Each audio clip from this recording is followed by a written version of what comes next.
ഇപ്പോൾ സർവകലാശാല ആസ്ഥാനത്തുള്ള വിദ്യാർത്ഥി പ്രതിഷേധത്തിൽ AIYFന്റെ പ്രതിഷേധമാണ് നടക്കുന്നത്. അതിൽ ആ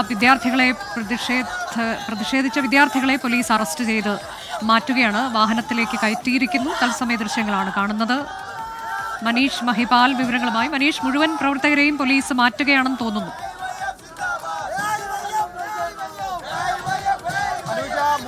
പ്രതിഷേധിച്ച മുഴുവൻ AIYF പ്രവർത്തകരെയും പോലീസ് അറസ്റ്റ് ചെയ്ത് നീക്കിയിട്ടുണ്ട്. ആദ്യം സർവകലാശാല ആസ്ഥാനത്തേക്ക് AIYF പ്രവർത്തകരായിരുന്നു ഇരച്ചു കയറിയത്. പിന്നാലെ DYFI പ്രവർത്തകർ പുറത്ത് പ്രതിഷേധിച്ചു, അവിടെ ജലപീരങ്കി പ്രയോഗിച്ചു. പിന്നാലെയാണ് AIYF പ്രവർത്തകരെത്തിയത്. അവിടെയും ഈ ബാരിക്കേഡ് മറികടക്കാൻ ശ്രമിച്ച പ്രവർത്തകർക്ക് നേരെ 2 തവണ പോലീസ് ജലപീരങ്കി പ്രയോഗിച്ചു.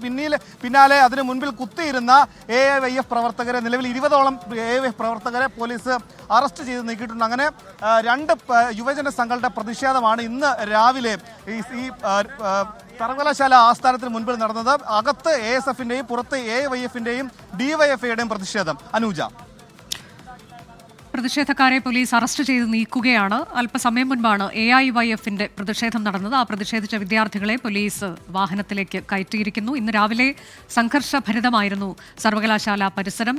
കോമ്പൗണ്ടിനുള്ളിലേക്ക് കടന്നായിരുന്നു AISFന്റെ പ്രതിഷേധം. ആ പ്രവർത്തകരെ പോലീസ് അറസ്റ്റ് ചെയ്ത് നീക്കി. പിന്നീട് DYFI പ്രവർത്തകർ സർവകലാശാലയ്ക്ക് പുറത്ത് പ്രതിഷേധിക്കുകയായിരുന്നു. ആ ദൃശ്യങ്ങളൊക്കെയാണ് ഇപ്പോൾ ക്കാർക്ക് നേരെ പോലീസ് ജലപീരങ്കി പ്രയോഗിച്ചത്. പോലീസ് ബാരിക്കേഡ് മറികടന്നകത്തേക്ക് നടത്തി. അതിനുശേഷം AIYF പ്രവർത്തകർ പ്രതിഷേധിക്കാനെത്തി. ആ പ്രവർത്തകരെയും